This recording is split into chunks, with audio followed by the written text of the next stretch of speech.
zvese zvamuri kuronga tiri kuzviziva. That's why even musi weSunday tiri kuita church meeting, tiri kuita board meeting tichizvivhara zvese zvamuda kuedza kuronga ipapa. Mama Ramba, I just need to know one thing from you. Chimonitsanangurira ipapa. Kuti imimi you are not a pastor. So by whose authority do you get to decide kuti ningi ngabve, ningi ngagare? Please clarify that. Everything happens in the temple.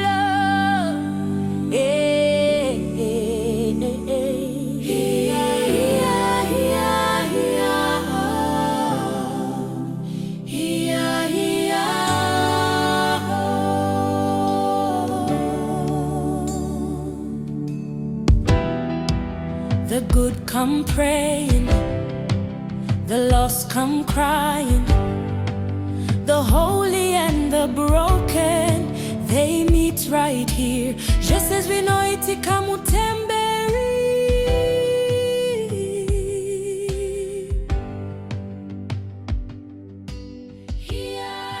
Iwe Josh, ndiri kunzwa nyaya dzako dzekuti ndiwe uri kutsigira vamuringa kuti vasabve panapa. Mama Ramba, please don't involve me in your issues. Imi mukandiona ndina vamuringa, munofana kunzwisa kuti we are sitting kuti uone kuti church ikure. Plus I am a pastor. I'm not concerned about nyaya dzese dzamukutaura idzi.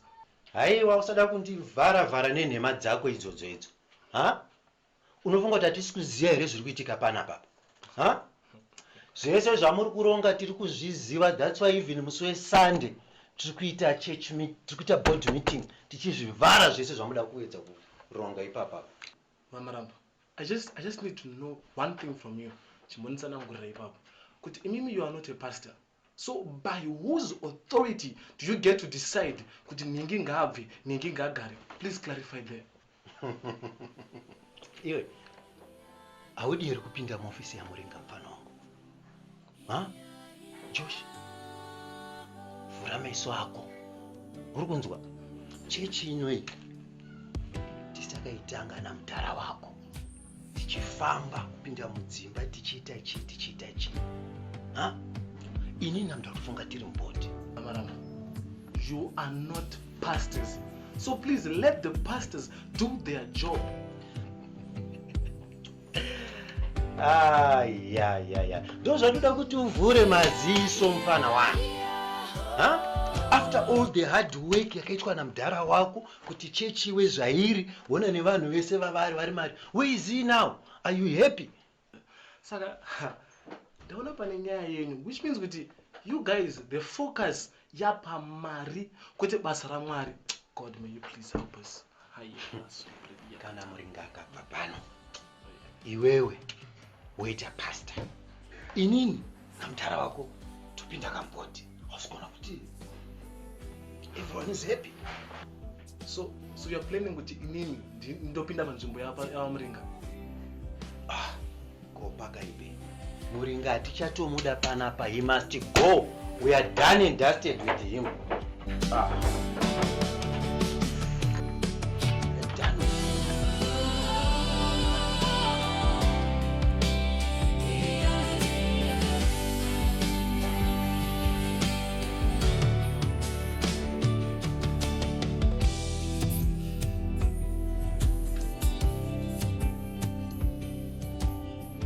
But ina ndisikumboona pane problem.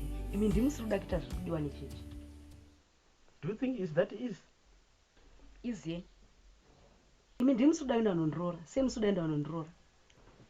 Yeah, kuda kuroora ndiri kuenda kunokuroora. Asi problem iripo. Let's face this problem first. To solve this problem. Because apa ndikabva pachigaro handizodzoke futi. Problem yamuda kumisirwa basa pachechi ndere kuti imimi hamusi kuda kuenda kunondorora. Enda munoroora muone rinobvisika ri pachigaro. Yes, ndiri kuenda. Handisi kuramba. Ndiri kuenda. Asi ndiitirawo mwana. Ngatiite mwana. Marora. Ndozonoroora wandiitira mwana. Handiitire munhu mwana munasina unondorora. Enda munoroora first. Ndozvinhu zvamuda kudzingirwa pachechi izvozvo. Handisi kuramba kunokuroora. Asi tofana kugadzisa this problem first. Handiti. Iwewe kana zvitoita panapa, gadzisa problem tiiti mwana wakaroorwe nani? Na Pastor Josi. then tiwane mukana wekuzodzoka patiita miswa basa. Handirodze mwana ini. Mwana wangu atsvagirwe murume. Mwana wangu achiri mudiki sei mwana wangu aite zvichikoro. So torarama sei apa tachiraramira Endai munoroora. Ndozvamuda kungodzingirwa pachechi zvekusada kuroora. Sei musi kuda kuroora? izvozvo I understand but manje unoona problem yavo ndeyekuti ndo patachiraramira pabasa randachiita iri ndikamiswa basa saka torarama sei. Iyo ifoti yenyu nekuti ndo zvinhu zvamaifanira kunge makazviita kudhara. Yes, problem yangu but how can I feed you? Iproblem yenyu. Handisi kuramba kuti problem yangu asi let's solve this issue kuti isusu tiwane kurarama after this. Handina mwana anoroorwa naJosh.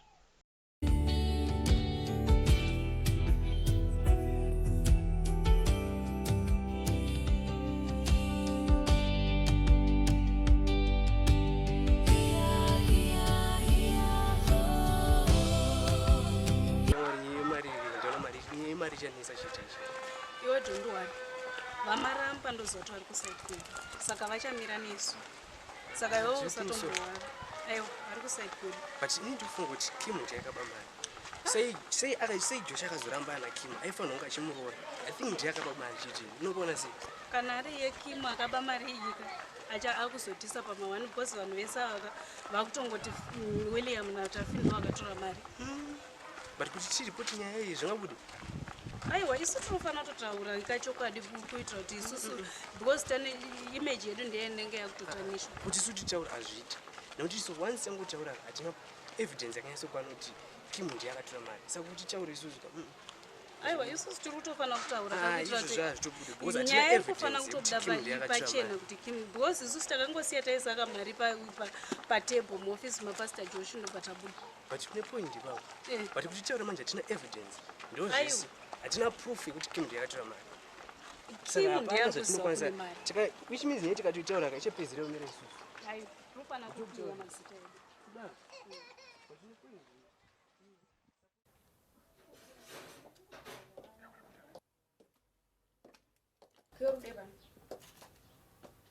Wataona kuti uri kuya pano. Unatsoziva kuti panapa hapana anokuda hudiwe. Haudzani kuti uri kuya pano. Mai mufundisi makadini. Asi murume wachecho.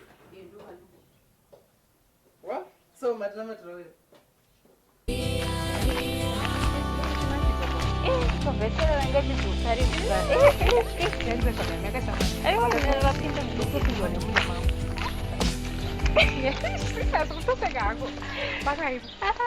You know what, though? Very soon, you're going to miss me. I'm leaving. Why? Is it because of Pastor Josh of yours or you have a end for Maria? No, I have no inbox for Maria Clara. But the fact that everyone knew my relationship with Pastor Josh. And once we to break up just because he's suspecting me. Let me tell you something. Leaving the church and go staying somewhere will prove that you're the one who stole the money. So you better stay my friend and let the truth set you free. I thought it was a good idea, but I shan't think I want to make a Oh, so he lied to you? Hey, Mike and Uncle because of that. Mike got the one idea because I got mama. Nenya yema arguments and marry your church. Clara, to be honest. But what can you tell when I'm making it? You better stay off. I'm warning you. I'm warning you off.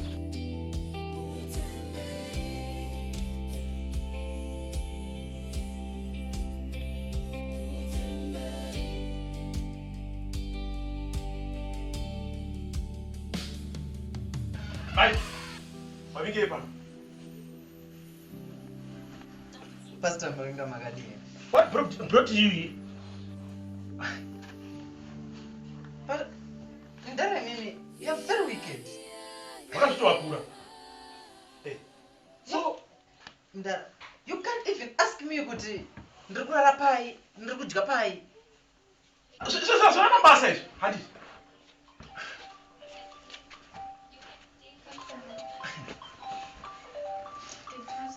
That's what I was saying. Look, you treat me like a queen. Buy me expensive clothes. Right. But me, your son, You're one and only that God has blessed you with. You can't even care about me. Why? Mike, it's your fault. It's not my fault. Well, I'm not here for arguments or to cause any trouble here. All I need right now, I just need your blessings. Then I will leave. Now you're talking, isn't it? Yeah. But you have to give me something so that I can start my new life. Something like what? Well, I have a business idea. And I think if you give me something like 2K. Hey. 2K, what type of business? Well, it's photography. Make sure you money. Also, to demand another money. Shut up. Cool. So just give me the money. Then I will go and I will live forever. It's okay. I'll sort you.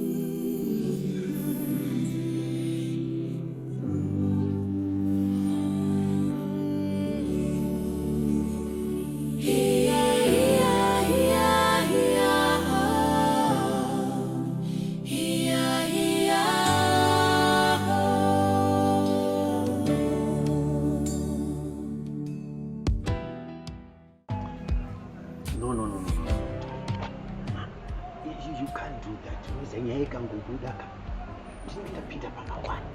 So what do you want me to do, Amaramba? You promised me to mchataura na Pastor Josh, but hapana kana tichabuda izvozvo. The results are there. You know very well that Josh and Kim are in a relationship. It is a serious one. It was difficult for me to depend on Yaya. But you can't see the results. They separated now.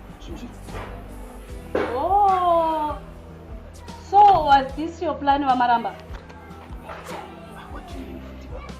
Ndiri kutaura nyaya yaKim yekuti akaba mari ari kufungidzirwa kuti akaba mari yechechi akarambana naPastor Josh. No. It was not my plan. Mari atongobiwawo. Though you know to suspect Josh. Alright. Amaramba, look. Now I have an answer. Imimi hapana chamuri kutaura naPastor Josh. Hapana kana chamuri kutaura, muri kutondiwandisira. I'm going to do what is right for me. Have a good day, Amaramba.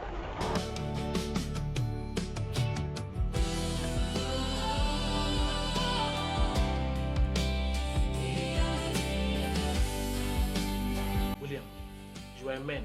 Stop acting like a woman. Evesha, akusi kuchechi kunongwa zvinzo. Ko zvinokushedza kuti pastor. Plus wakuntononge nini ndi mukadzi manje because ndiweze kuvunza nyaya yako.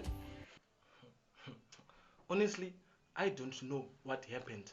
Until ndiwe na Tafi wako, you left the money in my office. Saka zviri pachena kauchakaenda naKim. You know what? We all know kuti Joshua adorora. And the girl you're going to marry is Kim. And but wona munhu wakupinza pa 1 year ike ndini na Tafi. William, lusana niti usateerera nyaya dzamakuwa. This is not the reason why ndakarambana naKim. Then tell me why. What's the reason? She cheated on me with Mike.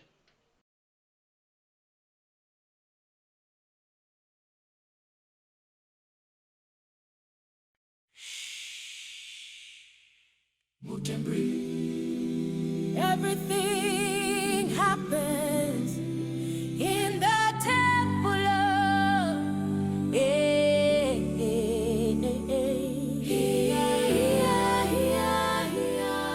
apa mazozviratidza kuti handina basa kaka.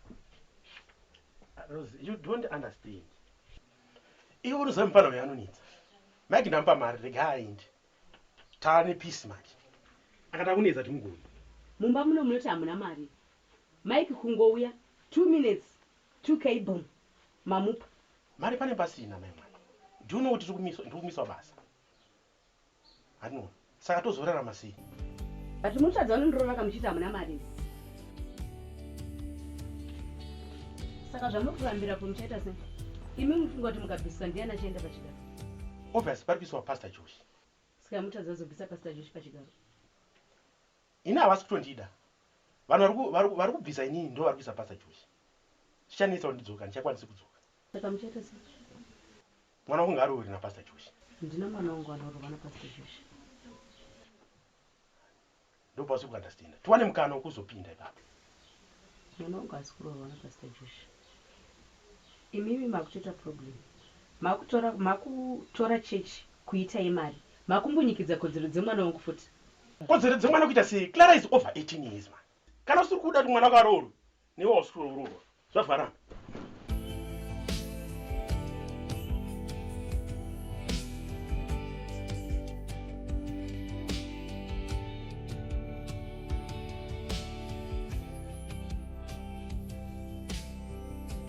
So Mike, execution will go. Kim, I have made up my mind. I think we need to return that money at chechi. Or else, ndonokuroora nemari yekuchechi, and then you can start a business nemari yandakapiwa namudhara. Mike, are you listening to yourself? Uda kunorora Chirudzi. You're not even in good books with your father. And you're still young to be someone's husband. Good. So tell me, why did you break up with someone who wanted to marry you? I wanted this man, Mike, and you promised to marry me. So let's use this money to start a business. When the time is right, Shandrora, I'm still young too. What? Sounds good. But wangu mari dzeuchechi dzika handidi kulopera. I will need to return this money. We can start a business with the money that my father gave me. What kind of a business are you going to start? You said you shall not be 3K na did Rabe, but if I want to copy. Do you know how much he gave me? What? He gave me 2K, and we can start a business with that 2K. Look, tikabataniza 2K, net 2.5 year exchange. Mike, you have a better start. Go. If we buy 2 cameras and a laptop, we can start a very good business with that 2K my father gave me. No, you change your shamar zorera. You change zorera.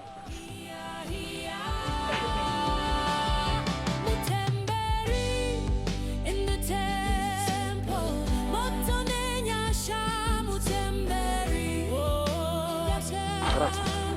Company, munchauri mari yamakapiwa kuti muendese kuofisi kwaPastor Josh makaisepi? Ndakaisa patebhu. Makaisa ikazoendepi? Ndikasvika uyu ndikaisa patebhu. Saka usikuziva kuti mari iyoyo yakasheka? Hapana chandiri kuziva. Ndangosvika ndikaisa mari patebhu. Makasvika nemari here wafana imi? Ndakasvika nayo. Iwe? Mari ndakasvika nayo. Iwe. Sarete mabharanzi wanzwa. Chokwadi mari ndakasvika nayo. Yesha mari iyo, sarete mabharanzi kuzvinzwa. Makasvika nemari kupi kweyo? Mari ndakasvika nayo. Iwe kana wakasvika nemari yakaendepi kweyo? Ndakasvika ndikaisa patebhu. Handizoziva pane zvakaitika pane zvakasvika. Inofana mune muchitijairira handika. Munotoona takanyarara mofunga kuti pamwe mwapana imi. But mari ndakasvika ndikagadzika tebhu ndingaitiseyo mari. Ikaendepiko ndeye mushonga here mari yacho? Handizive manje bo chichakaitikawo. Hapana munoda mawarning shots handika. Unyatsotaura mfana. Taura mari yakaenda kupi? Chekete ndoti ini pachakazobuda pandakabuda muofisi ndibonosiya mari. Ndauda sangana na Mike. Ndiwa ndakapesana nawo vachipinda muofisi imomo. Saka pamwe ndiwo akatora mari. Sota kuti Mike akatora mari. Ndione pano akatora mari. So wendi kutaura pesa apo. Ine zvino muchitipedzera nguva apo. Ndikunomuona Mike iye.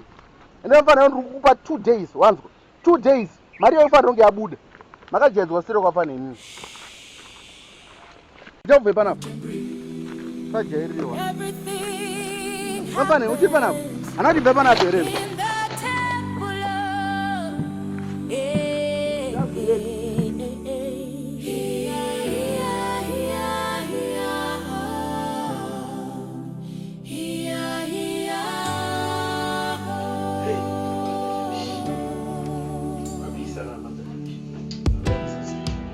The good come pray, the lost come cry, the holy and the broken. So, ndinogara mubhoti. It's right here. Vakunga. Just as we know it can come Mamringa. They say you must go. And what is serious pakashata? Pakashata. So, replacement yakabala zani manje? I'm not really sure because they were considering Pisaimini, but as you know, I'm not yet fully a pastor. I'm not married.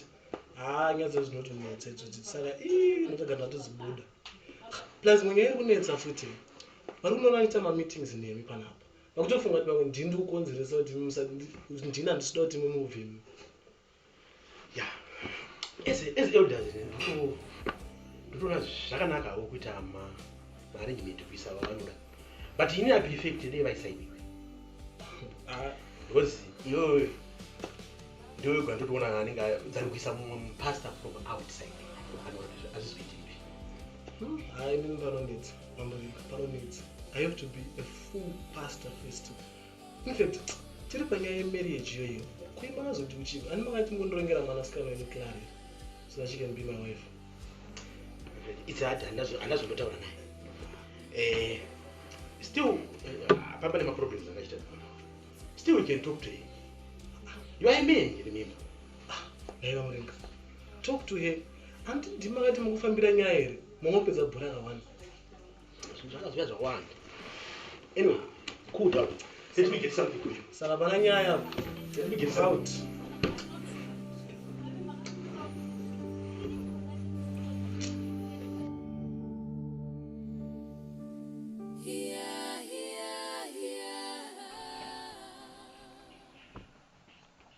But Mom, I think they deserved something. Something like what? Ndekuti ndo nyaya yoda kutodzingirwa kuchechiyo. So, so Mama, Mike akatongoya panapa akatongotora 2K just like that. And imi makatongokula pasina kana action yamukutomboita. Ndo nyaya iri kutonetsa kai because wada kuti urorwe naJosh. Wow. So, makatichi? Kuti chipa kuti chi? Mom, don't you me kuti makati no. Because samoti nina ndidoita memfundisi. Uchiri mudiki Clara unozive nezvemarriage? Ndo chete panongonetsana nemi papa Mama. Nangu kanibosvarire. Musanditarisa baba, saka moti nina ndizvide zvekuita memfundisa. Memfundisi unozive chii nezvemarriage? Chimboita zvechikoro. Kana wapedza chikoro chatsvaga wega mukomana. Saka pamainetsana nadhidhi wangu muchita sei ma-ups and downs pamuti ndisanyora manotsi pasi. It's not fair. But anyways, ndiri mwana anoteerera, you know me. So, let's go.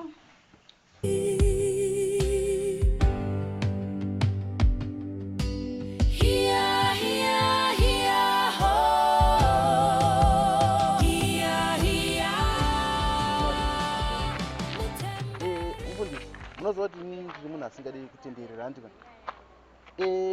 Mari yakaiswa muofisi menyu yakafamba sei?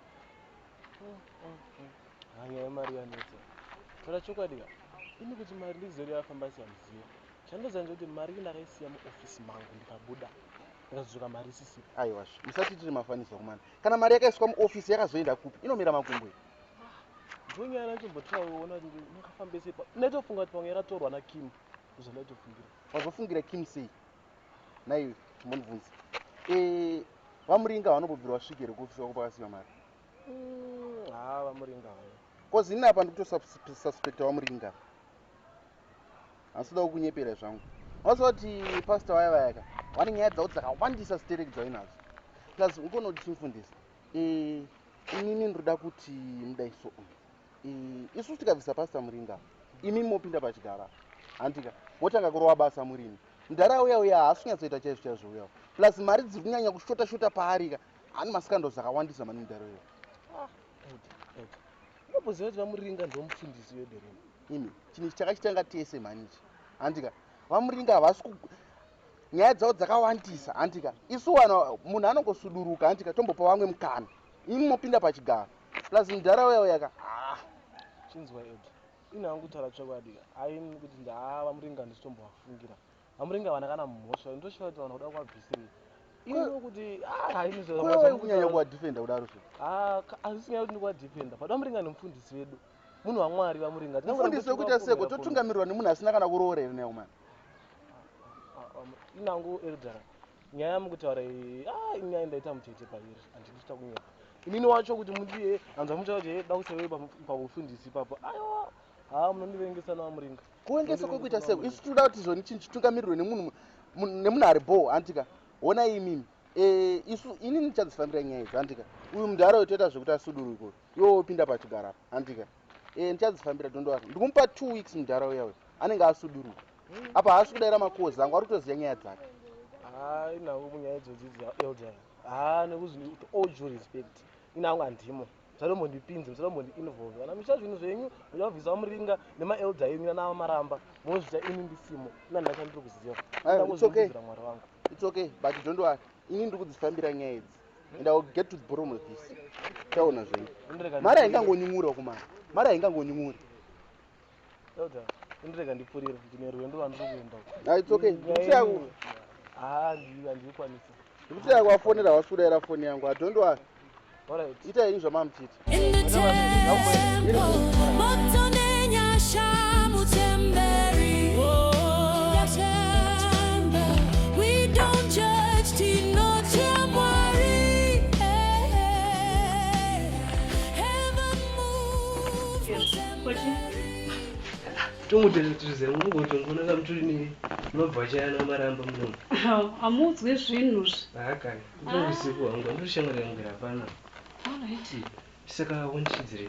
Alright, ndakushedzera nyaya yemari iri kutaurwa iyi. Vanhu vangotaura izvezvi zvoona munhu wese angoti William Tafi. Alright. Because nyaya ndakatombonzwa kunzi William naTafi ndokunzi vakaba mari, but Pastor Josh ndino wakatora mari chete. Vamaramba vauya pano nhasi. Vamaramba ndivo vane mari. Zvese zvokuti Pastor Josh naKim izvo ritori dhiri. Vamaramba ndivo vakatogadzira dhiri rindi kuti vanhu ava varambane. Sure. Are you sure about zvokutaura izvi? Ndatokushedza kuti tiende kwapastor tinotaura nezvenyaya iyi. No problem. Kana uchindi kupastor that's great issue. Tinofana kutongotindi. Alright. Saka inirega ndipedzise zvandiri kuita tiite sei? Tiende. Alright, so kana nenda kuti ndinopedzisa unzopedzisa nekuchinjawo.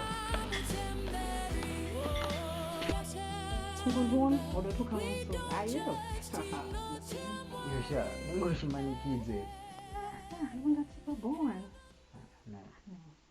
Kama wakanyarara. So Mike, what are your plans? Plans for what? Sha, I told you don't focus on ibasa sha. You said I can't marry you. So the gun better was spin a man. So what are you thinking about me, Mike? Thinking about you. I better go to review. Ndakaudzwa kuti ndamboenda kubulawayo. But then kuti ndiri kutisapamba. So ukafunga sister yangu iri kubulawayo ikaudzwa kuti handiko. So vari kutsvaka. No, us. They called me. Ndakaudzwa kuti kumba ndichauya kana nyaya dzekuti chichitsapfuura. Okay, cool. So you need to go back and return that money to church to clear up your name because vachatongoramba vachitongokufungira izi inini ndombofocusa nebusiness ndomboona tezvobuda sei iwe wozondijoina late tozoshanda tese. Mike, inodzokera nani mari iyoyo? Kozi inangu zvekushechi ndakumbosiya. Iyo usufanira uziva kuti kuenda chechi. Fungaoniwo wakatiza nyaya yemari. Oda kuti arambe achienda kuchechi koko ndiyani? Yashamari. Nanosienda kuchechi because of that issue sha. I have my issues zangu na mudhara wangu. Pane zvavakatonzingirawo kudini. Vakakudzingira kanyaya yemari nekuti zvinhu vakakuudzwa kuti ndakapa mari ndinei. Ndakakuudza zvinhu zvemunyepa izvozvo. Iyo sha, ini ndakanetsana namhomzi padheni ndobva ndarova mhomzi ndonyaya ndakadzingirwa padheni namudhara. Uri kufanira kudzokera kuchechi, haufanira kusiya kuchechi, udzokere nemari yekuchechi. It's okay. Ndichadzorera mari yacho. That's how. Good. I have a plan.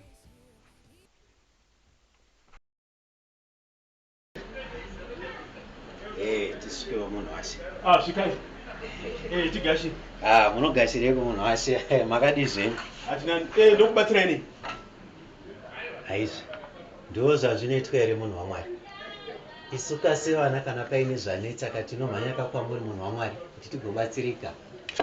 Kwanditi mazuva ano problem ndimuringa here mazuva ano chechi kuno. Samotsvage pano. Zvazvinoita ndezvekuti tinenge tangotumwawo nevamwe kuti tisvitse shoko. Nyaya iripo ndeyekuti izvo tambofunga kuti mumbotisurukei. Takagara pasi tikaona kuti zvakatikozere kuti dai mambosuduruka makagara pasi nani wamakataura naye? Oh, takagara pasi nemaelders tikaita musangano tikaona kuti mufundisi wedu hazvinyatsopa chimiro chakanaka kuti mimi hamuna kuroora maimufundisi kuti munhu anotitungamirira wochaya mapoto pane problem ya saka muda kundisudurudza patyara tongose kutaura kwatakaita kuti nyandangotsanangura kuti hazvina kumira zvakanaka saka hazvipewo chimiro chakanaka. Asi zvaidawo maimufundisi varipo vari padhuze vachinzwawo nyaya muchiitura imini ichipinda munzeve dzavo. Hazvina kushanda, harisi dambudziko. Hai, tinenge tichingoda kuti chikuru kuti shoko risvike nekuti takatombotaura namaimufundisi takatombovapira nhau yedu. Shoko vakasvitsa amai, asi hamuoniwo kuti makange matadza here kutaura nemukadzi wangu nyaya iyi muchitadza kutaura nini? Hamuzoona chaiyo yamakatora haina kunaka zvayo. Munhu wacho isusu tinenge tichingotika chikuru ndechekuti shoko risvike. Kana shoko rasvika tinenge takuda kuonawo action. Izvezvi mumba mangu hamuna rugare. Hani maona pamasvika ndatadza kana kukupai kana tii kana chii. Vasiya vakiya kicheni yavo. Mumba muri kupisa. Hapasi kugarika pamumba pangu. Zvinhu hazvina kumira mushe. Nokuda kwezvinyaya idzodzidzi. Hezvo kusvika kwandaita mufundisi ndichitadza kupiwa kana drink ndati pamwe makangotsamwawo nenyaya yatiri kuti muswenge ndisingazivi kuti munototengwa nemukadzi. Kana zvatodaro zviro zvakutonyatsoonetsa kuti hatingatungamirweka nemunhu anotongwa nemukadzi. Ko iyo chechi yacho munozoimisa seko dai munhu waMwari. Mune mautodhererwa kana nesunday school chaizvo. Vamaramba, ini nemi tese tine vakadzi. Imunyanzonzwisisa nyaya dzemarriage mafambiro acho. Ndichida ngokubatai zvangu muromo ipapo. Inini mufundisi handitongwi nemudzimai wangu inini. Aiwa kana aiwa zviti. Unenge wabvawo kwawabva ikokoko uchitiwo ndichanzwo drink. Unenge wabva uchiti kwandiri kuenda kwamufundisi changonzi kadrink kana ndikachi. Wosvika hezvo hapana, mai wavharira chikafu. Munhu waMwari. Patoita problem ipapapo. Handifungi kuti makakodzera kuti tungamirira kana izvo zvakadai. Handiti makaroora mutori nemukadzi kunge. Saka chisimukai munobikirwa tii. Mukadzi wenyu atadza kubikira tii kana makuseni. Atadza kukupai kana chikafu. Munhu uya panopamba munedzana. Munhu washirongekai. Endai Vamaramba. Endai. Endai. Mufamba zvakanaka.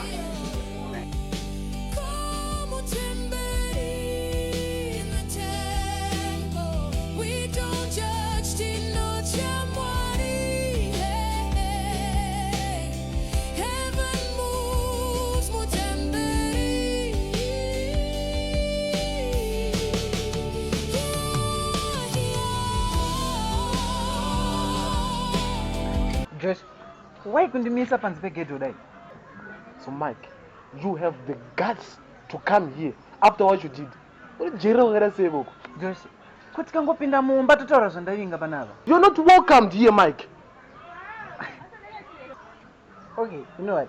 I'm not here to fight or anything, but what I need to know, tell me, what's going on in that church? Mike, is your father not a pastor? Why are you asking me? Oh, so it's true. Ndozva muri kurongana namaramba izvi. Panza muri kuronga kudobvisa mudhara wangu eni. What are you talking about, Mike?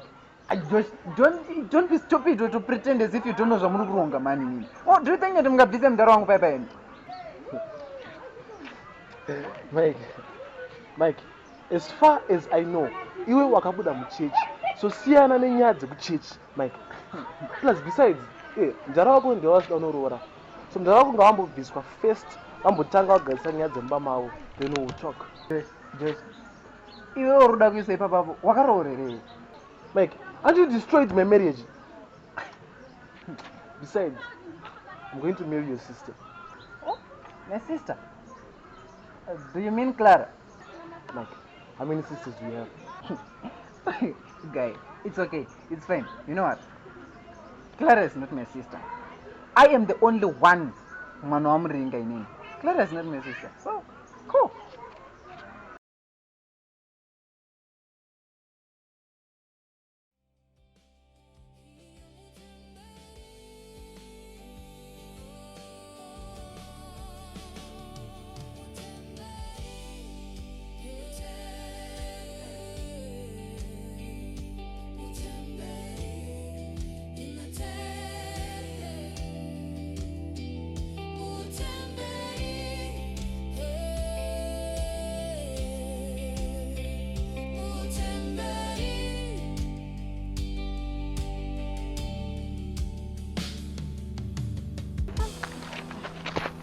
Hi, class.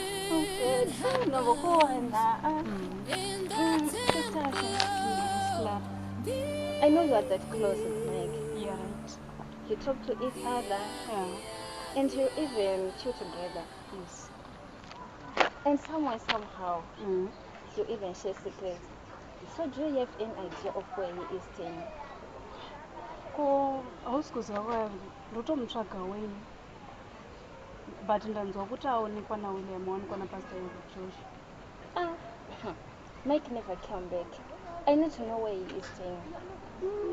Hauna namba dzake here because namba dzake dzandaiva nadzo dzakatobiwa mirasika nefoni yandakabirwa. Ndine like takambonetsana naMike. Naivo takanetsana naMike ndakabva ndabloka namba dzake ndobva ndadzidelete. But kuti ndikumbire mufundisi futi havandipe. I don't even know why. Tuma excuses twavanondipa ndotoratidza kuti havasi kutomboda kana kawanda. Saka mawani rega nditry kuzokumbira pastor Josh ndione kuti havangaite namba dzake. Okay then. Alright, Clara. That's it. Alright, Clara. Alright, wonderful.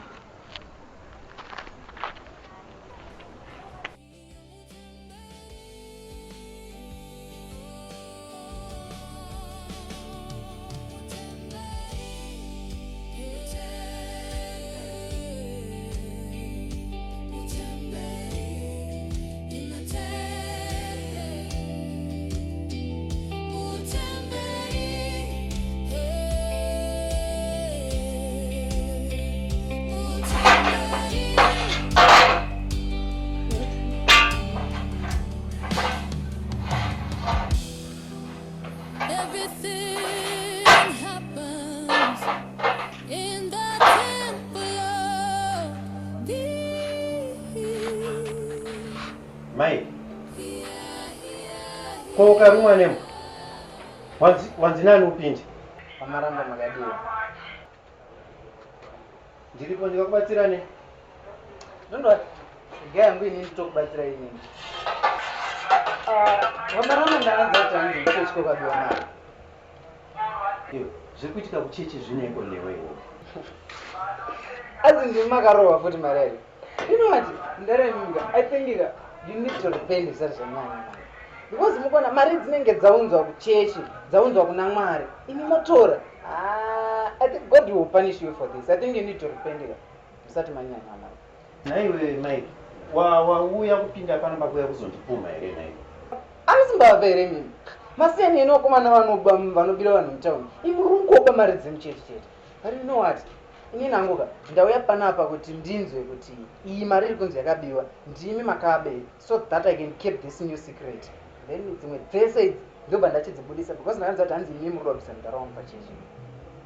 For your own information Mike, mudhara wako ndiye ari kuba mari idzi saka tikuda kumudisa pano pachechi. Mangofanana Vamaramba, mangofanana madhara emimi. You know what? I don't think it's a good thing because when I makutora temberi yaMwari manje kuita a business organization. Huh? Iwe, zvineinewe izvizvi. Ndakatonzwa kuti iwewe ndowakaba mari ukanotenga makamera saka wakadzingwa namufundisi uchigara ukoko. Tozviziva kanai. So these are the rumors. You know what? Kana mukanza kuti hanzi ndakadzingwa kumba namufundisi. It doesn't mean kuti ndiri kugara somewhere kure. Nditotogara muno muareas zvekuti nyaya dzese dzezi ndiri kudzinzwa, nyaya dzese dzekuti ndodziziva. Hapana chandisiri kuziva. Kuziva nyaya dziri kuitika. Oh.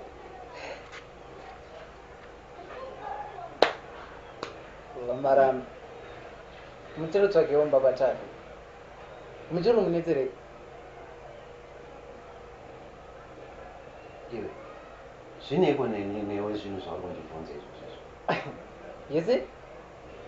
Kuti ndiri kudzidzira nyaya dzenyu. I told you. Musafunge kuti ndisiri kungobatika chaimofunga seti handimo museko muno. Nditorimo.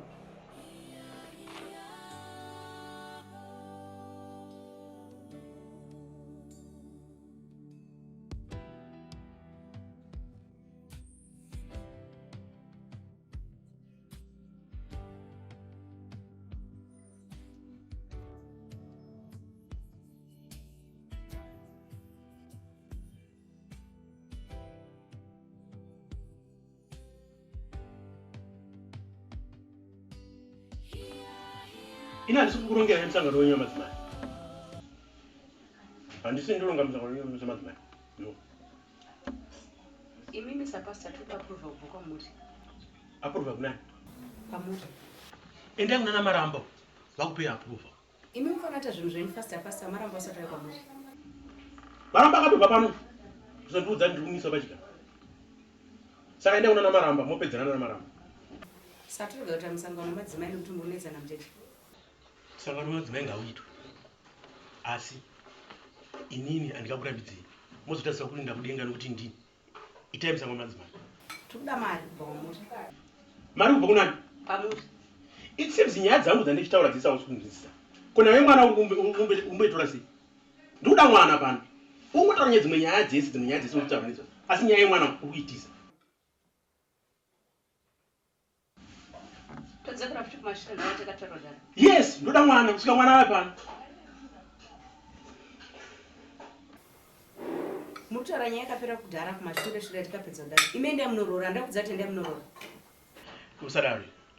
Usadari.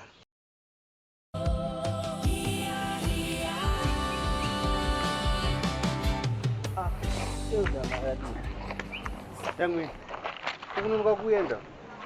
Ndara saka mimi mukatonzi matonditsagira dhiri remari makuda kutoona unge pamwe mafanirwa kundimhanyisa naye. Pano wangu. Ndozva zvinoitwe. Lazima mimi mbondidzai. Dodha makore mimi makatonga rinhu kunditsvagira madhiri emari. Zvinhu zvinongochinja kana yako mani. Zvinhu zvinongochinja. Otherwise bo. Habo, muona chii? Handisitombonaikirwa kana nokunge chitombosangana nemumadhara epachechi paya. Handisitombonaikirwa neni zvekutodaro. Yes, saka I think the best tingotaura izvo mandichedzera panapa ndakarowa pasi. Kono chiwe iwe. Ndasitonakirwa kuti kune zvitoitika kukelasi ikoko. Zvese zvinoitika kuchechi hapana kana chitomboitika chikundifadza. It's fine. So tell me. Inyaya iyo mandichedzera panapa. Pano. Idhiri. Handita kudedzera nhau dzemari. Ndakudza kuti kune dhiri remari. Ndozvidhiri. But now iripo ndeye kudai so. Iwewe. Last week wakapesana na William andi uchibuda mushop maPastor Josh muoffice maPastor Josh chiruziya zvekuchechi ko izvozvo zvine ine dhiri remari mira kandikwenda step by step. Alright, ndakapesana naye. Waitini? Inini? Iwewe handonditaura niwe. Ndara munobvunza nyaya dzeuchechi here. Omana ingati kusekererana wana. Ndati waite imsho. It's fine. Inini muoffice maPastor Josh ndine dhiri randaita naPastor Josh. Wangu warimire Pastor Josh? Angarimo. Wempane. Andisenzisiza mina. Usadondononge 14 kuzvinzo. Gara pasi. Wempane pasi repa ndati gara pasi. Pasina ndara. Ndachedzera panapa here. Pastor Josh wangu ari mu office mawo. Ndichaziye manje. Apa mimi ndichatama unchedzera pachiya. Ndakubvunza. Ndoda Yesu rono. Ndiwe here wakatora mari yakashayika mu office mawo. Ukononge ndikuseka ndike. Utondononge ndikuseka. Ndati ndiwe here wakatora mari naisha mari. mari mndara inini nyaya dzemari dzandirongonza dziri ngonzi make this mndara maguma ndonochechi rini ine ndo nyaya ndaida tokubvunza iwo iwo wakabvire kuchechi iwo mndara munoenda kuchechi rema pasarudze sina basa ma ndirubvuma because nyaya yangu yakazara chechi yese vanhu vese varozviziva kuti nina ndisuya kuchechi ini varuziva kuti ndakanetsana namhomzi ndikadzingwa namndara padheni tumadisguise twame muchida kutiitiroto wemufanira hanti wakaba mari iwo ukazosvika wazondosva wakuregedza kuuya uchechi uri kuziva kuti nhau dzese dziri kuzika amwe ndeti kuinvestigesa nyaya idzodzo saka wakutya kuuya uchechi zoti tokubata handika inini ndakaba mari inini pana kuona kunge tikuita mafanisa te oraita mndara inini saka nyaya yamanishedzera pana mamba yazomubvunza nyaya ifana iyi saka ndikuratidze matukala zangu uruzvinzwa dauti uripindure zvandiri kuvhunza izvo uruzvinzwa hasi kuita mafani uruzvinzwa mari iri kuti mndaraka imamuziva mari yatorwa nama yendati mari iri kupi yatorwa namaramba faneyoka sonzo tikafonera maramba izvo zvamudziwa kuti ndiakatora mari mufonirei aimfana usajairire mufonere uta seko maramba akatora mari kuti iwewe ndowakapesana na William uchibuda munhu muofisi mari bva yashayika otoai mari handi yanga inawo maramba here vachipawa naWilliam mari anga iwe yanga ina nguwai yanga yatorwa nguwai mari ore imi maakudza ndasangana naWilliam andambomuonei pana utaura kune mari wanzo ndatitaura kune mari hatikuseka taura kune mari kana uchida kuti nditaura newe zvakanaka ndiudze kune mari uzvinzwa saka tikurakidze matrue colors taura kune mari sha taura kune mari wanzwa hatina zoita mafanisi pana mari ina mndara wangu exactly wandiudza zvana chida kuudzwana emfanheyoka matricks auri kuita namudhara wakoka ndosvika uri kuona ndiri kunyanya kufambira nhau dzokuti mudhara wako abve pachechi iwe ndokutoti tese tichishanda zveshuwa vanhu wounganidza mari mudhara wako ongotora mari odya ega ongotora mari odya tiende munopedzerana empana iyo tiende kuna muringa ndo vane mari ndakuudzai kune mari haunoti mari namudhara wako here vamuringa kapasta ka empanayoka mira uni ndoda kukuudza ndiri kudzifambira nhau idzi 1 uchataura kune muda kuti mari iyo idzoke 2 mudhara wako ari kubva pachechi ende mudhara wako rimemba kuti haana kuroora uruzvinzwa isusu hatitungamiriro nemunhu asina kuroora isusu uruzvinzwa here ndazvinzwa ubva wamuudza mudhara wako kuti mari iyo iri kudiwa wanzwa inini mudhara wako ndichamuendera ndichataura naye ndichapesana naye ndega ameno izvozvo I don't care endai kuna mudhara wangu kuna mudhara wako ndakuudzai kune mari iwewe mira ndikuudze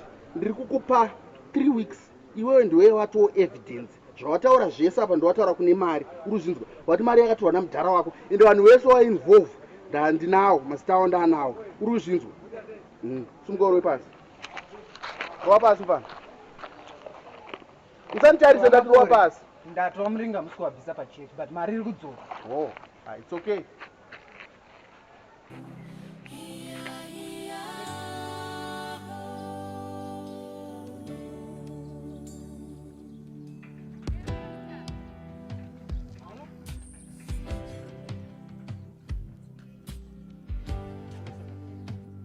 ndauya nenyaya yendinayo nyaya yamaiki maiki akasiya avhara andivhara mari yangu maiki avhara mari how much mari 1k maiki agari because maiki zvaari kuita manje ka haasi kutobatika chero kupi ndatombozama kumutsvaga manje now I don't have anything to do with Mike. Mike takatokudana. Mwana akatoenda kanogara kwake ega. So now I don't think kuti ndichakwanisa kumira panyaya dzake akasisa. Yeah, but mimi ndimi baba vacho. Ndosana toona ndatoya panapa ndatoona kuti ndokwega kwandokwanisa kuwana yewo. It's the same thing chandikutokuudza. Yeah, pastor, but ndoita sei? Alright. Chindibatsira kuti ndoita sei? Find him wherever he is. How? Mumfonera amene kumumutsvaga. But mimi muri easy because muri baba vacho. You understand? Okay, kwa mimi mwakandipa hangu mari yacho. Akatotora imwe mari yangu. Saka manje ndokupa mari yacho na sei? Iye ane imwe mari yangu. Mike is done with me. Atichaonani. I don't know kuti ari kupizisa ndozita ari kutei. And so the best way go and report even to police. Anditi munoona kuti mungaita sei because inini so faka I'm stressed with that guy. Mwana wangu yese. But andina chandichaita naye. Because pastor mimi munokwanisa chibai para. I think it's good. Muturo wapas, muturo wana plan. I mean, and this is plan because Mike has one kapanapa and asked to kapanapa. And it in a direction get kuna Mike. Mike got to deep past stress. Yeah, I'm coming.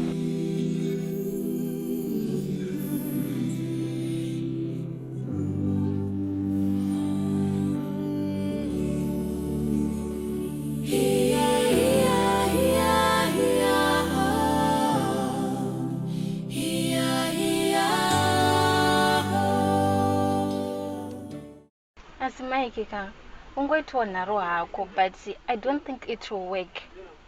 You said you're going to do something about it, but babe, look, in all what we can do right now, I just want you to know that I love you. Mike, sometimes you should let some things go. How, Clara? How? Look, you and I, we're still young. We can move on and forget everything. Clara, do you love me? Yes, I do. You know that. We cannot do anything without their blessings. Clara, blessing for what? My father already chased me away of his house. So my blessings in Dumawana Kupi. In Inisha, I'm going to do whatever I'm going to do just to win you. I don't want to lose you. Patrick, but see, you have to be careful. You know your father can do anything to get you out of his marriage. I don't want to lose you, Mike. Clara, he is my father. I know his weaknesses. Don't worry about that. It's okay, but just be careful. I don't want to lose you. Don't worry about that. It's okay, but just be careful. Vana vaMwari, Martin ngakubatsire sei kumuzwanasi. Mufundisi, tauya kuzobvunza nezvemari yatakasiya panapa. Ndakaisiya padeski panapa. So kana iko zvino mazita edu akutaurwa hatisi kuti zvinenge zvichireve because tinoda kuziva kuti mufundisi mari makaisa kupi. Iwe Tavi, usamboswera tendera zvinzo. Udza pastor kuti tikuziya maplans ave kuti mari iyi vakatora vada kunorora musikana woKim. Asi kana kumboswera tenderera. Kana zvo zvemaplans kamufundisi. Mongotiudza zvemari hainetsi tokukavhai pane kuti mazita edu osara achitenderera kana muri kuda mari mufundisi ka pagepure mari tokukavhai. Nyaya netsa iyi. Kuti ipedze ka. Ngatongoite zvepolisi. Aiwa zvepolisi zvei. Aiwa. Zvepolisi hazviiti mufundi. Because kana kutoenda kupolisi ziye kuti isusu tiri 3 masuspects. Saka tikati ndo polisi ka tinoda kukudza nyaya. Imi chingotudze chokwadi. Chokwadi cheko. Munhu anotofunga kuti akutoziva nyaya iyi ndi Kim. Why? Because Kim ndiye ga munhu ane access mu office munomu. Ende panakabuda ndiye ga munhu andokuzoda akasara chipinda munomu. Ari Kim hazvinetsi izvi. Kana ari Kim tongomushedza wouya ka.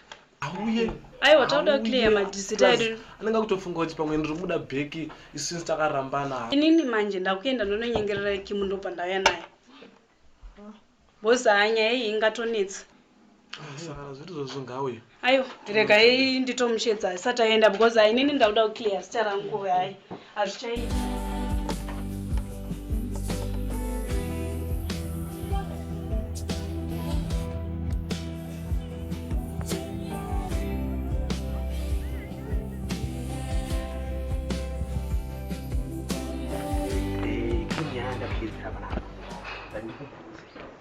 Kuti iwe ukufambidzana nemwana wangu Mike.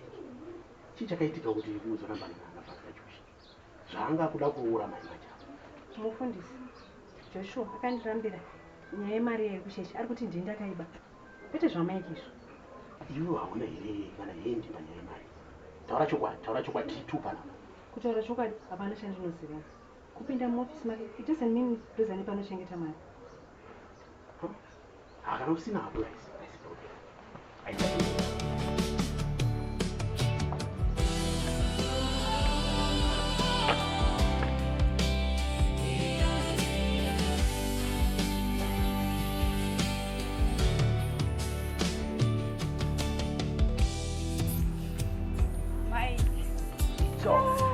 Naiwe kuroora.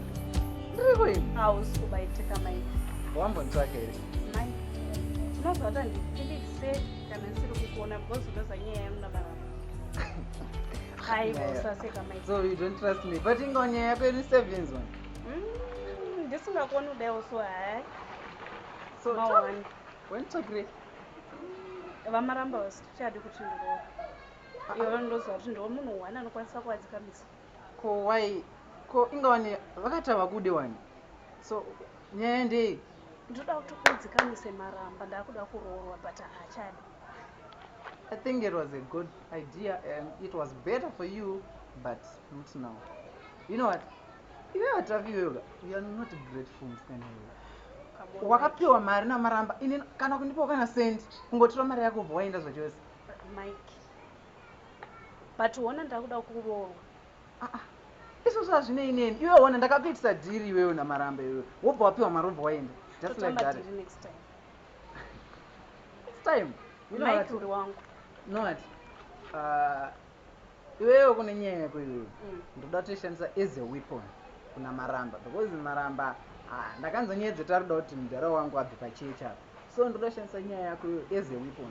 But munhu wauri kuisa pamawani ndini Mike. Isha, uisa pamawani. Kana watori pamawani go and fix nyaya yako namaramba. Isha image yangu ona.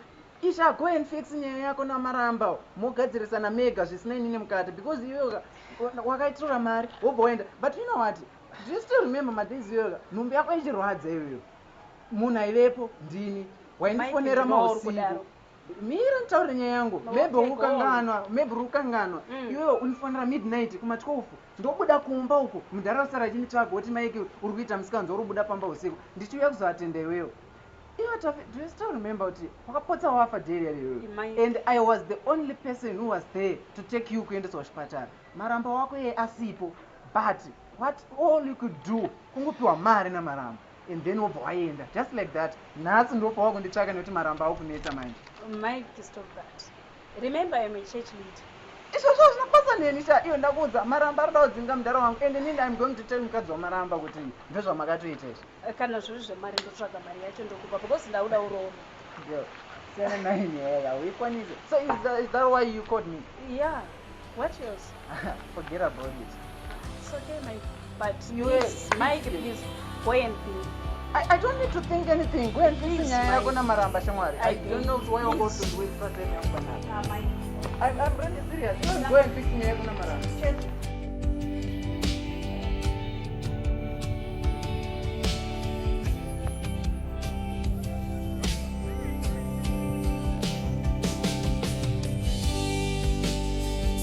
Inini ndakaya nemari iri muplastic bag reblack ndikaigadzika pana. Oh, wait. Kana irora ndiri kufungira mari inombobiwa. Oh, wakatoriona? I still remember Pastor Josh vaine plastic rari nemabox efoni anga vatenga. So vakanditi ndinoisa kubhini bva ndanzosibi ndakanorisa kustorwa. Iwe usada kuti jairewe. Unogoti wakatora mari yange iri patebho panapa ukaenda nayo kana kugadzika kustores. Waisazviona here kuti muplastic mamune mari? No, andimbovhurei ndakangosimudza. Simple. Ndatora wena. Kim. Plastic bag ripi ranga rina mafoni. Kuzi ni plastic bag ranga rina mabox efoni ndinakaenda naro. Sandi ripi rava kutaurira.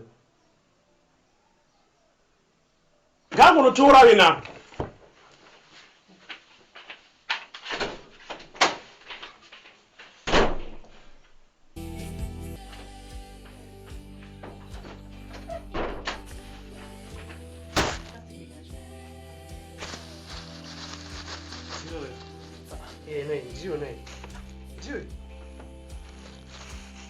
Yeah, that's the man. So Josh was right. Oitro Kim ndiyakatora mari.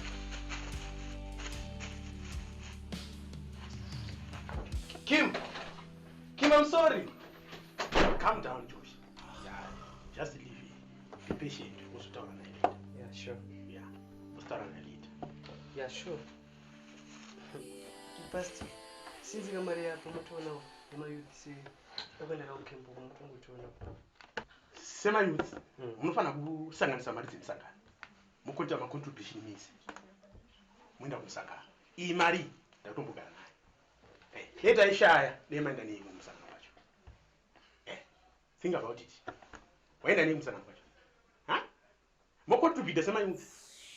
Mari muenda kumusangano.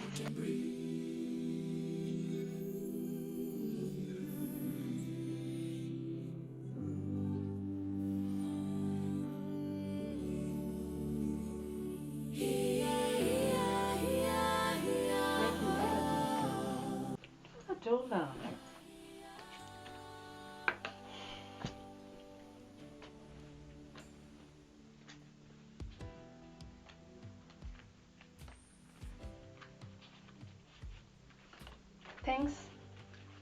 So here's your lunch dinner. Utenga juice. Thank you. I think I have to go now. There's a message in clear and I don't know that in the whole. So, thank you. It's okay.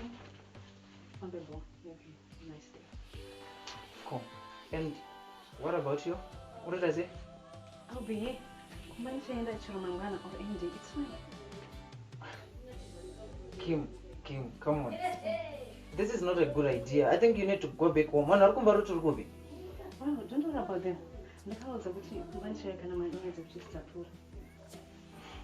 Kim, you need to go back home. Mangwana JJ, kufanroza viromba. Mike, this seems like I was going to that pan up. Remember, you promised to marry me. So why the rush? You know what?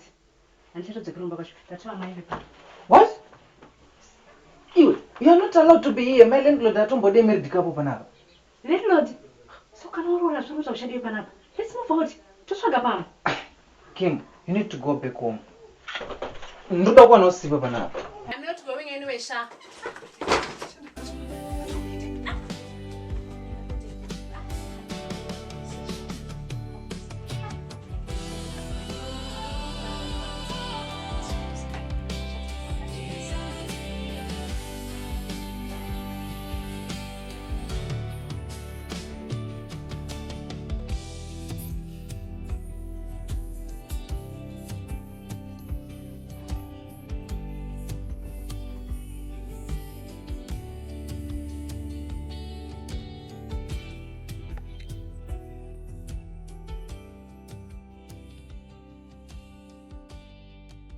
What is this?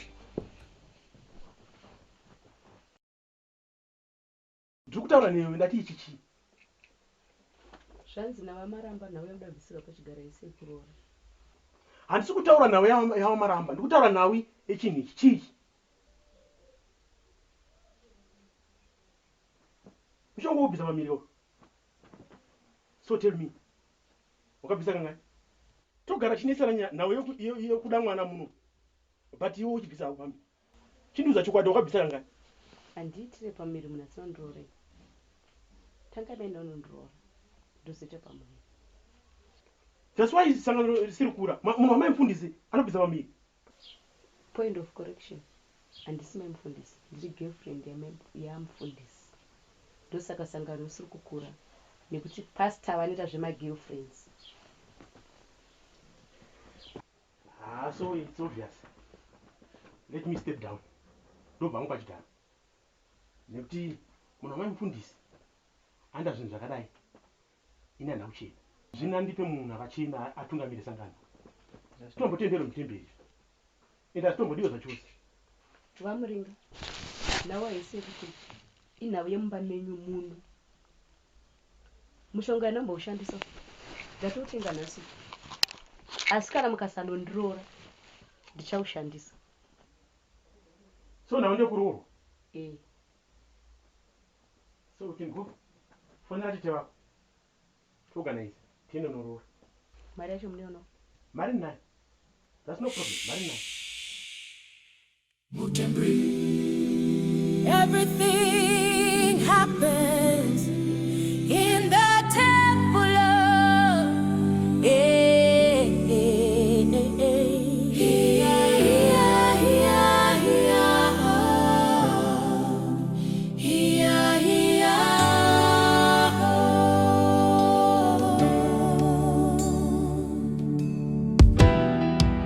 the good come praying, the lost come crying, the holy and the broken, they meet right here. Just as we know it,